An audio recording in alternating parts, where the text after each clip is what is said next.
Alors moi, j'avais envie de vous faire état d'une expérience que j'ai eue avec des personnes âgées, des personnes qui vivent en maison de retraite, expérience qui a duré presque 2 ans où j'accompagnais toutes les semaines un groupe de personnes âgées en maison de retraite.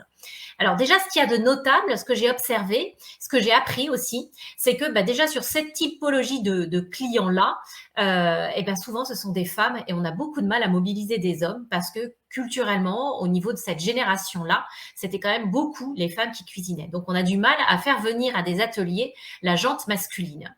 C'est quelque chose qui est un petit peu plus compliqué que ça ne le serait avec les générations d'aujourd'hui quand elles auront atteint l'âge de ces personnes âgées-là. Donc ça, c'est quelque chose qui est intéressant aussi. Et l'autre chose qui est important d'avoir en tête, c'est que ces personnes-là, elles ont souvent un petit peu de mal à imaginer jouer avec la nourriture, jouer avec des ingrédients. Donc il y a besoin de les rassurer nécessairement sur le fait qu'il n'y aura pas de gaspillage, que c'est pas porter atteinte à la nourriture que de faire des créations culinaires avec. Donc les rassurer sur toute cette partie-là. Et ceci étant posé, donc ces éléments du cadre étant posés, ce qui est très très agréable avec ce public-là, c'est qu'ils n'ont aucun filtre. Les personnes âgées, c'est un peu comme les enfants. Quand vous leur donnez une consigne culinaire et qu'elles n'aiment pas, eh ben elles grimacent, elles rouspètent, elles disent qu'elles sont pas d'accord. En tout cas, elles manifestent assez bruyamment souvent le fait qu'elles vous suivent pas dans ce que vous êtes en train de proposer.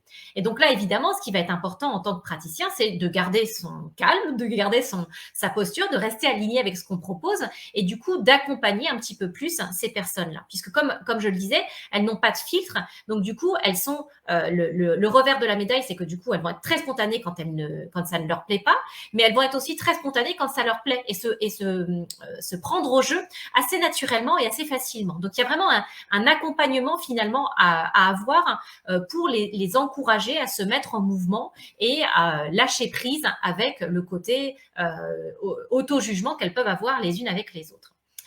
Autre point notable, et ça je le retrouve aujourd'hui en atelier avec le grand public, mais je crois que c'est encore plus prégnant avec cette cible-là, c'est des personnes qui ont beaucoup de mal à s'auto-congratuler, à reconnaître la qualité de ce qu'elles ont créé, à reconnaître que leur création est chouette, leur plaît, ne serait-ce que leur plaît. Et du coup, elles ont du mal à se faire des compliments, alors qu'elles sont très, très enclines à en faire chez leurs voisins, à dire que la création de Madame X ou de Monsieur Y est vraiment très belle. Elles ont vraiment du mal à s'auto-congratuler, elles. Et ça, très clairement, je pense que c'est aussi générationnel. Même si, encore une fois, on a des personnes aujourd'hui dans la population active, classique, qui a du mal aussi à se reconnaître ses qualités. En tout cas, chez les personnes âgées, c'est quelque chose qui est très prégnant. Il y a quelque chose, il y a derrière l'idée que si on se reconnaît, si on s'auto-complimente, quelque part, on est dans de l'orgueil, on est dans de la fausse modestie, enfin on manque de modestie, on fait preuve d'un ego surdimensionné. Donc, il y a cette notion-là qui est très, très forte également. Et puis, je le disais, elles ont vraiment besoin d'être encouragées. Il y a souvent chez ces personnes âgées une sorte de faille narcissique finalement, où elles ont l'impression qu'elles sont plus bonnes à rien, qu'elles ne savent plus rien faire, qu'elles sont pas intéressantes, qu'elles n'apportent rien à la société, etc.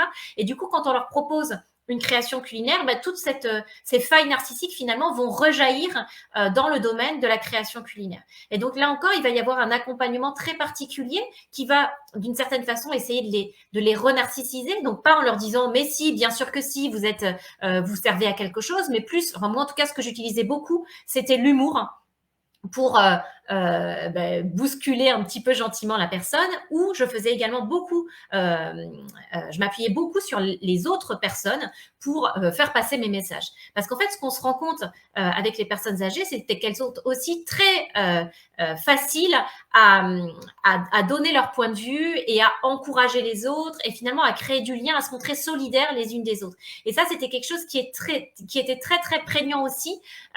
Autant elles avaient du mal à s'auto-complimenter, autant elles ne manquaient aucun éloge sur ce que faisaient les voisins. Et donc, du coup, s'appuyer sur ce que fait un voisin pour retourner le compliment à celle qui vient de prendre la parole, c'était quelque chose que j'utilisais beaucoup. Ça, avec l'humour, c'était vraiment une arme, entre guillemets, très intéressante. Et puis ce que j'avais aussi envie de vous dire au sujet de ce travail très particulier qu'on peut faire avec les personnes âgées, qui m'a énormément touchée, c'est que c'est évidemment des personnes qui vous partagent des souvenirs, vous partagent des bribes d'histoire, des tranches de vie, et vous partagent aussi, vous font des confidences par rapport à ce qu'elles sont en train de vivre, donc leur isolement quand c'est le cas, le fait qu'elles aimeraient bien que les enfants viennent plus souvent, etc. Donc il y a vraiment quelque chose de très fort qui se lie, qui se crée par l'intermédiaire de la création culinaire, qui devient finalement un prétexte pour se parler, pour se rencontrer dans des activités un peu différentes. Parce que c'est vrai que la création et l'improvisation culinaire, ça dénotait un petit peu dans une maison de retraite où on avait plutôt des activités assez classiques de jeux de cartes, d'activités autour du mental. Et là, évidemment, on n'était pas du tout au niveau du mental quand on les amenait en improvisation culinaire. Donc, il y avait quelque chose qui les déroutait un petit peu et en même temps les nourrissait sur d'autres aspects de leur vie. Donc, il y avait cet élément-là qui était très important. Et moi, à titre tout à fait personnel, ce que j'ai vraiment appris avec ces personnes-là, c'est vraiment la capacité à ralentir, à prendre le temps de bien expliquer, de poser sa voix, de répéter pour que les personnes puissent vraiment bien comprendre ce que vous êtes en train de dire et de ralentir même au niveau de ses gestes. Moi, je me souviens que la phase que j'aimais vraiment beaucoup, c'était même la phase où je leur mettais un tablier, où il y avait cette espèce de ralentissement, où on sentait vraiment que le temps s'arrêtait, les secondes s'étiraient, et on était dans une forme presque de tendresse pour prendre soin de cette personne vulnérabilisée et fragilisée, tout simplement parce qu'elle était âgée. Ça pouvait être aussi parce qu'elle était malade, mais ne serait-ce que parce qu'elle était âgée, ça invitait à prendre plus soin d'eux.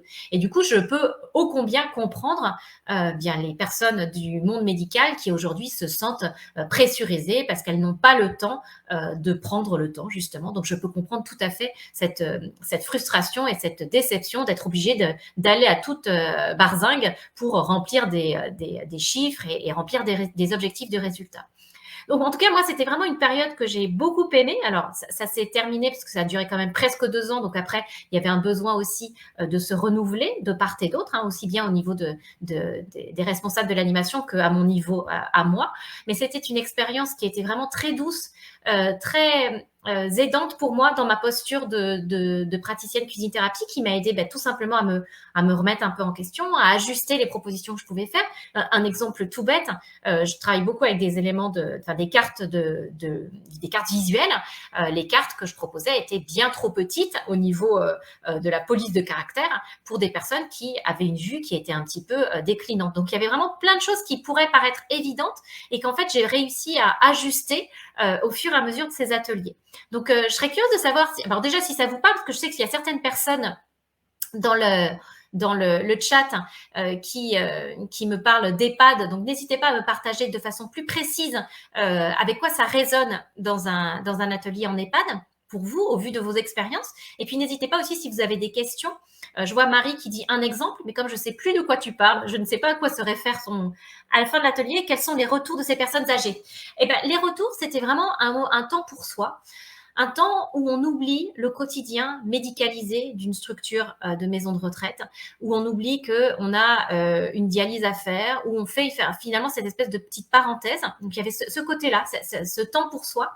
Il y avait aussi quelque chose qui était très fort, c'était on va pouvoir le partager avec nos familles, parce que bien sûr, je prenais en photo les créations et j'envoyais ensuite les photos. Donc, il y avait ce lien qui pouvait se créer avec la famille après sur qu'est-ce qui s'était passé dans cet atelier, qu'est-ce qui avait été évoqué, et pas uniquement avec la famille. Je me souviens qu'aussi avec le personnel médical, les infirmières, les aides-soignantes passaient très régulièrement pour venir encourager, féliciter les personnes âgées, et puis aussi pour avoir une autre forme de relation avec elles, qui est plus dans une forme de relation où elles sont les personnes qui sont animatrices d'un dispositif, mais où elles sont là juste en tant que témoins. Donc, il y avait ça qui était très intéressant aussi, c'était de leur permettre de jouer un autre rôle et de rencontrer la personne, la résidente, la personne âgée, sur un autre niveau que celui auquel elles étaient habituées.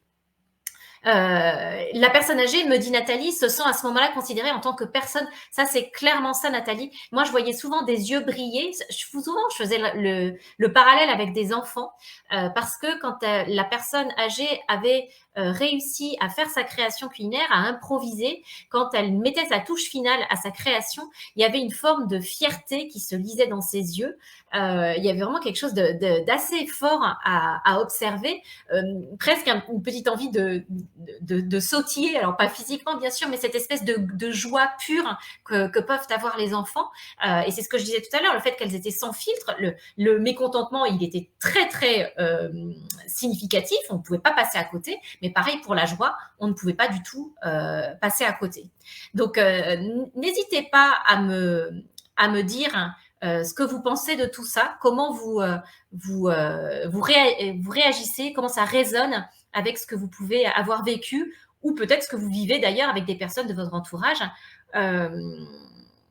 Alors, comment aider une personne âgée à se complimenter, une qui a du mal à se complimenter? Ben, c'est ce que je disais tout à l'heure, Marie. C'est en fait utiliser, pour moi, deux outils. Soit l'outil de l'humour, en disant, bah oui, bah, je sais bien, Madame Michu, bah pour vous, ça va forcément être nul. C'est toujours nul ce que vous faites. D'après ce que vous dites, si on vous croit, c'est toujours nul. Donc, tu vois, utiliser vraiment la pointe de l'humour, ou alors permettre à un autre participant de donner son point de vue. Et comme en général, ils sont très enjoués les uns vis-à-vis des autres, ils sont vraiment dans la bienveillance, mais du coup, ça permet d'avoir un regard externe qui est posé sur la création et qui vient du coup réconforter finalement le créateur de cette œuvre culinaire. Sur 2 années, Stéphanie, c'est ce que je disais tout à l'heure, c'était tous les mois, toutes les semaines, pardon, pour la première année. Et puis après, ça s'est un petit peu espacé, c'était une fois par mois, mais vraiment sur la première année, c'était une fois par semaine. Et du coup, ça crée aussi, par rapport à ce que je disais tout à l'heure quand je parlais de lien social, ça crée ce rendez-vous hebdo. Ça crée une forme de rythme parce que ce que j'ai pu mesurer aussi, c'est que dans une maison de retraite, les personnes âgées perdent un petit peu la présence, la perception d'une semaine avec des jours qui s'égrènent et tout, ça c'est quelque chose qu'on fait très facilement quand on est dans une vie active, quand on a des rendez-vous, quand on a des choses qui viennent se greffer dans notre quotidien. Quand on est vraiment sur une fin de vie, parce que c'est vraiment le cas en maison de retraite, bien entendu, les contraintes en termes d'agenda ne sont pas les mêmes. Et du coup, ça venait créer un rendez-vous hebdo qui permettait aux personnes de se rendre compte qu'il y avait quelque chose, mine de rien, qui donnait des repères et qui permettait de se localiser un petit peu dans cette espèce de temps un petit peu élargi et qu'on avait du mal, enfin qu'elles avaient du mal en tout cas à appréhender du fait de leur vie en maison de retraite.